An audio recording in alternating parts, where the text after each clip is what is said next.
ഇന്നത്തെ കാറ്റത്തെ കിളിക്കൂട് എപ്പിസോഡ്. ഈ രണ്ട് ഉണക്കദോശ കഴിക്കുന്നതിനാണോ ഇത്രയും വാക്ക് ഞാൻ കേൾക്കേണ്ടത്? ദാതിൻ്റെ ദോശ, നാട്ടിൽ ഇഷ്ടം പോലെ കടകളുണ്ട്, കാശെറിഞ്ഞു കൊടുത്താൽ ഇഷ്ടത്തിന് സാധനം കിട്ടും. ഓ, പട്ടിണിക്കിടാൻ വന്നിരിക്കുന്നു. എൻ്റെ തന്ത വിചാരിച്ചിട്ട് പട്ടിണിക്കിടാൻ പറ്റിയില്ല, പിന്നെയല്ലേ നീ? ഈ ഭാസ്കരൻ്റെ കയ്യിൽ കാശുണ്ട്, അത് തീരുമ്പോൾ 1-2 ദിവസം ഞാൻ ടിപ്പർ ഓടിക്കും. എനിക്ക് തിന്നാനും കുടിക്കാനും അത് മതി. പിന്നെ ഈ വീട്ടിൽ നിന്ന് നിനക്ക് ഇറങ്ങി പോകണമെങ്കിൽ നീ ഇറങ്ങിപ്പോ. 3 പേരും എന്നെ ഇറക്കാൻ വന്നിരിക്കുന്നു. നിന്റെ ഒരു ഉണക്ക ദോശ എന്ന് പറഞ്ഞുകൊണ്ട് അച്ഛൻ പോകുന്നു. കഴിക്കാനിരിക്കുന്നവരോട് നീ ഇങ്ങനെയാണ് സംസാരിക്കുന്നത്? ഭക്ഷണത്തിൻ്റെ മുന്നിൽ നിന്ന് എണീപ്പിച്ച് വിടുന്നത് പോലെയാണ് നിന്റെ സംസാരം. സുഭാഷേട്ടൻ എന്തത്ര സോഫ്റ്റ് കോർണർ? പോണെങ്കിൽ പോട്ടെ, ഈ വീടെങ്കിലും നന്നായി പോകും. നികേഷ്, നീ എന്താ എണീറ്റ് പോകുന്നത്? നീ കഴിച്ചില്ലല്ലോ. വേണ്ട. എടാ, ഭക്ഷണം ഞാൻ ചൂടാക്കി തരാം. ഭക്ഷണം ഇറങ്ങണ്ടായോ? വേണ്ട. സുഭാഷേട്ടാ, ഈ വീട് പഴയ പോലെ നരകമായി. ഈ വീട്ടിൽ എല്ലാ ദിവസവും വഴക്ക് കാണും. വഴക്ക് കേട്ട് വഴിയിലൂടെ പോകുന്നവർ ചിരിക്കും. എല്ലാം പഴയതുപോലെ തന്നെ. ഇതാ വിധിയെന്ന് കരുതി സമാധാനിക്കാം. കാണിക്കുന്ന നിധിയുടെ ഹോസ്റ്റലാണ്. നിധി അകത്തോട്ട് വരാമല്ലോ. ആ, വന്നോ? തന്നെ മിസ്സിൽ കണ്ടില്ലല്ലോ. എന്താ കഴിക്കാൻ വരാഞ്ഞത്? വിശപ്പില്ലായിരുന്നു. എന്താ ഡയറ്റാണോ? അങ്ങനെയൊന്നുമില്ല. എനിക്ക് ഫുഡൊക്കെ ഇഷ്ടപ്പെട്ടില്ലെന്ന് അറിയാം. ആദ്യം ഇങ്ങനെയായിരിക്കും, പിന്നെ കുറച്ച് നാൾ കഴിയുമ്പോൾ ശീലമാകും. വേണമെങ്കിൽ നമുക്ക് പുറത്ത് പോയി കഴിക്കാം. അത് വേണ്ട. തൻ്റെ റൂംമേറ്റിനെ കണ്ടായിരുന്നു? ഇന്നലെ ഒന്ന് കണ്ടായിരുന്നു. ചിലപ്പോൾ ഇവർക്ക് നൈറ്റ് ആയിരിക്കും. ഞാൻ ഇങ്ങോട്ട് റൂം മാറ്റണമെന്ന് മേഡത്തിനോട് പറയാനിരിക്കുവാന്നെ. എൻ്റെ റൂമിലാണ് ഹിന്ദിയിലാണ്. അവർക്ക് ഹിന്ദി പറഞ്ഞാലൊന്നും അറിയത്തുമില്ല.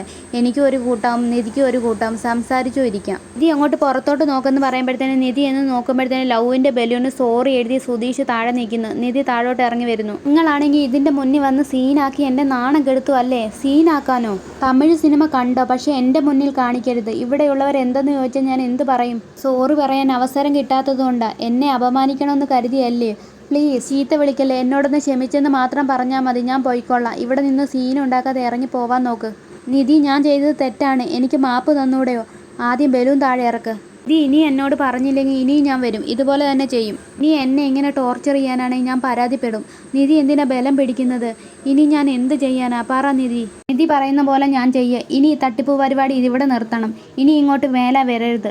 അപ്പോൾ ആലോചിക്കാം മാപ്പ് തരണോ വേണ്ടായോന്ന്. നിങ്ങളൊക്കെ നിധിയുടെ ഫ്രണ്ടല്ലേ? ഞാൻ നിധിയോട് ഒരു തെറ്റ് ചെയ്തു, അതിന് സോറി പറയാനാണ് വന്നത്. നിങ്ങൾ നിധിയോട് പറയാമോ എന്നോടൊന്ന് ക്ഷമിക്കണമെന്ന്? അപ്പോഴത്തേനും നിധി സുധീഷിനെ നോക്കുന്നു. അപ്പോൾ സുധീഷ് പോകുന്നു. നിധി റിലേറ്റീവ് എന്നല്ലേ പറഞ്ഞത്? പിന്നെന്താ സോറി ചോദിച്ച് വന്നത്? ബലൂണി സോറി ചോദിച്ച് വന്നേക്കുന്നത്. ഇത് ഏതോ തമിഴ് സിനിമയിലുണ്ട്, പക്ഷേ അത് കാമുകനാണ്. ഇതെന്താ ബോയ് ഫ്രണ്ടാണോ? അങ്ങനെയൊന്നും അല്ല. ഒരു ചെറിയ തെറ്റാണെങ്കിൽ സോറി കൊടുത്തൂടെ? മതി, വന്ന പാടെ റാഗ് ചെയ്യാൻ നിൽക്കണ്ട. നിങ്ങൾ പൊക്കോ, ഞാൻ സംസാരിച്ചിരിക്കട്ടെ. എന്നാൽ ശരി. അവർ സംശയിച്ചത് ശരിയാണ്. റിലേറ്റീവായ തൻ്റെ പുറകെ വരുന്നു. അയാൾ പ്രപ്പോസ് ചെയ്തോ? അത് ഇഷ്ടമല്ലാത്തതുകൊണ്ടാണ് വീട് വിട്ട് പോകുന്നത്? അങ്ങനെയൊന്നും അല്ല. അതിനെക്കുറിച്ച് സംസാരിക്കാതിരിക്കുന്നതാണ് നല്ലത്. എന്നാൽ ശരി. കാണിക്കുന്ന അച്ഛൻ ചായക്കടയിൽ വരുന്നതാണ് ചായ കുടിക്കാൻ. അപ്പോഴത്തേനും അച്ഛൻ്റെ ചേട്ടനും ചായ കുടിക്കാൻ വരുന്നു. എനിക്കും ഒരു ചായ. ഞാനാണ് ഫസ്റ്റ് ചായ ചോദിച്ചത്. അപ്പോൾ എനിക്ക് തന്നെ വരണം ചായ ഫസ്റ്റിൽ. എന്തിനാ ഗംഗാധരേട്ട ഇലയെ ചവിട്ടി വഴക്കുണ്ടാക്കാൻ നിൽക്കുന്നത്? എനിക്ക് ഇലയെ ചവിട്ടണം. ഞാൻ കുട്ടിക്കാലം മുതലേ അങ്ങനെ ശീലിച്ചു. ആ, 2 പേർക്കും ചായ. അപ്പോഴത്തേനും സുഭാഷേട്ടൻ വരുന്നു. 2 പേർ ബിസ്ക്കറ്റ്. ബിസ്ക്കറ്റിൻ്റെ കാശ് ഞാൻ കൊടുത്തോളാടാ. വേണ്ട, ഞാൻ കൊടുത്തോളാം. അന്ന് എൻ്റെ ചായയുടെ കാശും കൂടെ കൊടുക്ക്. അല്ല സുഭാഷേ, ഞാൻ ഇപ്പോഴാണ് ഓർത്തത്. നിൻ്റെ അനിയൻ്റെ ഭാര്യ എവിടെ പോയി? അപ്പം വെല്ലിച്ച് നിന്ന് ചിരിക്കുന്നു. അങ്ങനെയൊന്നും അല്ല. അങ്ങനെയല്ലല്ലോ ആളുകൾ പറയുന്നത്. പെൺകുട്ടി വീട്ടിലില്ലേ സുഭാഷേ? വേഗം ഒന്ന് എടുത്തോ. ഇത്രയും കാലം ആ പെൺകുട്ടി വീട്ടിൽ നിന്നത് തന്നെ വലിയ കാര്യം. നാട്ടുകാരെ മുഴുവൻ വിളിച്ച് റിസപ്ഷൻ നടത്തി. എന്നിട്ട് വീട് ശരിയായോ? ബാക്കി പെട്ടെന്നതാ. ഇനി വരുമോ സുഭാഷേ ആ പെൺകുട്ടി വീട്ടിൽ? എന്ത് പറയണമെന്ന് അറിയത്തില്ല. അതുകൊണ്ടാണ് അവന് ഉത്തരം പറയാതെ പോകുന്നത്. വെല്ലിച്ചനപ്പം ചിരിക്കുന്നു. നീ എന്തിനാ ഇങ്ങനെ കടകടാന്ന് ചിരിക്കുന്നേ? അവൻ ഉത്തരം പറയാൻ കാണത്തില്ല, പക്ഷേ എനിക്ക് ഉത്തരം പറയാൻ കാണും. ഞാൻ അത് പറയട്ടെ? എന്ത്? വാ പറയാം. അല്ലേ, എൻ്റെ മരുമകൾ പോയ കാര്യം ഇരിക്കട്ടെ. നിൻ്റെ മരുമകളോ? എൻ്റെ നിൻ്റെ അനിയത്തിയുടെ പൂതനയുടെ മോളില്ലേ? മോടെ കാര്യം ഭർത്താവിൻ്റെ അടുത്ത് പാടട്ടെ. എടാ, അനാവശ്യ കാര്യം സംസാരിക്കല്ലോ. നിനക്ക് സംസാരിക്കാം, എനിക്ക് സംസാരിച്ചോടാ ഇല്ലയോ? എൻ്റെ മരുമകൾ എൻ്റെ വീട്ടിൽ വന്ന് എൻ്റെ മകനെ കല്യാണം കഴിക്കത്തേ ഉള്ളെന്ന് പറഞ്ഞ കാര്യം ഞാൻ ഇവിടെ പറയട്ടെ? ആ കാര്യം ഞാൻ ഇവിടെ പറഞ്ഞു കഴിഞ്ഞാൽ ആ കല്യാണ കഥയുടെ കാര്യമായിരിക്കും അവർ പറയുന്നത്. എൻ്റെ വീടിൻ്റെ പിൻവാതിലൂടെ വരുന്നുണ്ടെന്ന് പറഞ്ഞാലോ? അത് പറഞ്ഞാലേ ആ ചായ ഒഴിക്കുന്നവനും രാവിലെ മുതൽ ഈ കടയിൽ കുത്തിയിരിക്കുന്നവനും കൂടെ ഈ നാട്ടിൽ മൊത്തം പരത്തിക്കോളൂ. ഞാൻ പിന്നെ വെറുതെ ഇരിക്കുമെന്ന് വിചാരിക്കേണ്ട. തനിക്ക് ഇഷ്ടമുള്ളത് സംസാരിക്ക്. എന്താ ചേട്ടനും അനിയനും കൂടെ ഒരു രഹസ്യം? അതൊരു ചെറിയ കാര്യമാണ്. ഇത് പറയാൻ നല്ല രസമുണ്ട്. എന്നാൽ പറയട്ടെ? വേണ്ട, ഇതൊരു പെൺകുട്ടിയുടെ ഭാവിയുടെ കാര്യമാണ്. അല്ലേ, എൻ്റെ വീട്ടിലെ പെൺകുട്ടികൾക്ക് ഭാവിയും ഭൂതവും ഒന്നും ഇല്ലയോ? ഇവന് കിറുക്കാണ്. അതും കേട്ട് നിങ്ങൾ ഇരിക്കുവാണോ? എനിക്ക് കിറുക്കാണെന്നോ? ഞാൻ കിറുക്കനാ, പക്ഷെ ഞാൻ നാട്ടിലുള്ള പെൺകുട്ടികൾക്ക് അപവാദ പേര് കേൾപ്പിക്കത്തില്ല. പക്ഷെ ചിലരോട് അങ്ങനെയല്ലായിരിക്കും. വൈകിട്ടൊഴിക്കുന്ന പെഗ്ഗിൻ്റെ അളവ് കൂടിക്കഴിഞ്ഞാൽ മനസ്സിനുള്ളതെല്ലാം ഛർദ്ദിക്കും. ഇനി മുതൽ ഭാസ്കരൻ്റെ വീടിനെ പറ്റി പറയുമ്പോഴത്തേന് കെയർ വേണം എന്ന് പറഞ്ഞുകൊണ്ട് അച്ഛൻ പോകുന്നു. നികേഷ് കിടക്കുന്നു. സുഭാഷേട്ടൻ വന്ന് ചോദിക്കുന്നു, നീ കോളേജിൽ പോയി എണീക്കുന്നില്ല? നികേഷിനെ വന്ന് തൊട്ട് നോക്കുമ്പോൾ പനിയും ചൂടും. പനിയുണ്ടല്ലോ, ഗുളിക കൊണ്ട് കൊടുക്കുന്നു. കഴിക്കാൻ പറയുന്നു. കഴിക്കുന്നു. അപ്പോഴത്തേന് എന്നാൽ ഞാൻ അഭിനാഷിനോട് വിളിച്ചു പറയാം ഞാൻ ഇന്ന് വരുന്നില്ല. എന്തിന്? സുഭാഷ് ഏട്ടൻ പൊക്കോ, എനിക്ക് വലിയ കുഴപ്പമൊന്നുമില്ല. ഹരീഷ് വന്ന് ചോദിക്കുന്നത് എന്താ അവന് പറ്റിയത്? പനിയാ. ഇവന് എന്തെങ്കിലും വഴക്കുണ്ടായാൽ ഉടനെ പനിയാണല്ലോ. ഇത് ഏട്ടത്തി പോയതിൻ്റെ പനിയാണ്. ഇവന് വല്ല ഗുളിക എങ്ങാനും മേടിക്കണോ?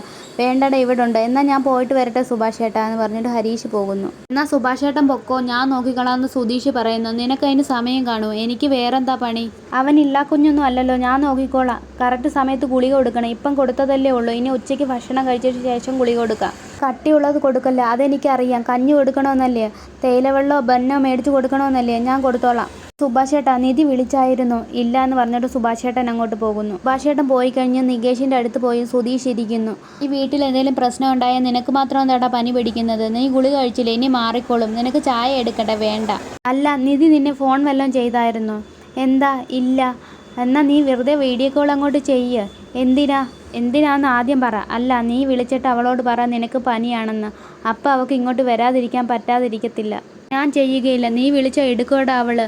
സുധീഷ് ഏട്ടാ, നിങ്ങളെ കാണുമ്പോൾ എനിക്ക് ദേഷ്യം കയറി വരുവാ. സുധീഷ് ഏട്ടനെ പറ്റി മാത്രമേ ഉള്ളൂ വിചാരം. സുധീഷ് ഏട്ടന് വേണമെങ്കിൽ വിളിക്ക്. എന്നെ പനി പിടിച്ചെന്ന് പറഞ്ഞുകൊണ്ട് നാടകം കളിക്കാൻ നിൽക്കണ്ട. എടാ, നിധി പോയതുകൊണ്ടല്ലേ നിനക്ക് പനി പിടിച്ചത്, അതുകൊണ്ടാണ് ഞാൻ പറഞ്ഞത്. എനിക്ക് നിങ്ങളെ അറിഞ്ഞൂടെയോ? നിർത്തിയൊന്ന് പോവാൻ നോക്ക്. ഞാൻ നിർത്തി പോവാടാ. നീ ഈ വീട്ടിലെ ഇള്ളാക്കുഞ്ഞല്ലയോ? നീ വരുമ്പോഴേ അനിയന് ആവശ്യമായ കാര്യം സ്വയം ചെയ്താൽ മതി കേട്ടോ. നീ വളർന്നിട്ടുണ്ടെന്ന് പറഞ്ഞിട്ട് സുധീഷ് അങ്ങോട്ട് പോകുന്നു. പിന്നെ കാണിക്കുന്ന നിധിയുടെ ഓഫീസാണ്. സുഭാഷ് ഏട്ടൻ വിളിക്കുന്നു. മോളെ, മോക്ക് സുഖമല്ലേ? മോക്കവിടെ ഓക്കെ അല്ലേ? പുതിയ സ്ഥലമല്ലേ, മാറി താമസിക്കുമല്ലേ, അതുകൊണ്ട് ചോദിച്ചതാണ്. അത് പോകെ പോകെ ശരിയാവും സുഭാഷ് ഏട്ടാ. ജോലി സമയത്ത് ഞാൻ മോളെ ബുദ്ധിമുട്ടിച്ചോ? അങ്ങനെയൊന്നും അല്ല സുഭാഷ് ഏട്ടാ. നിധി, നിനക്ക് എന്തുണ്ടായാലും എന്നെ വിളിക്കാം. ശരി, നിനക്ക് എപ്പോൾ വേണമെങ്കിലും അവിടെ വരാം. അതിനർത്ഥം അവിടെ വന്ന് താമസിക്കണമെന്നല്ല. നിനക്ക് എപ്പോൾ വരണമെന്ന് തോന്നിയാൽ മടിക്കരുത്. നിനക്ക് എന്ത് കാര്യമുണ്ടെങ്കിലും വിളിപ്പുറത്ത് സുഭാഷ് ഏട്ടനുണ്ട്. ഓക്കെ. ഇത്രയും കാണിച്ചുകൊണ്ടാണ് എപ്പിസോഡ് അവസാനിക്കുന്നത്. ഈ വീഡിയോ കാണുന്നത് സബ്സ്ക്രൈബ് ചെയ്യണേ.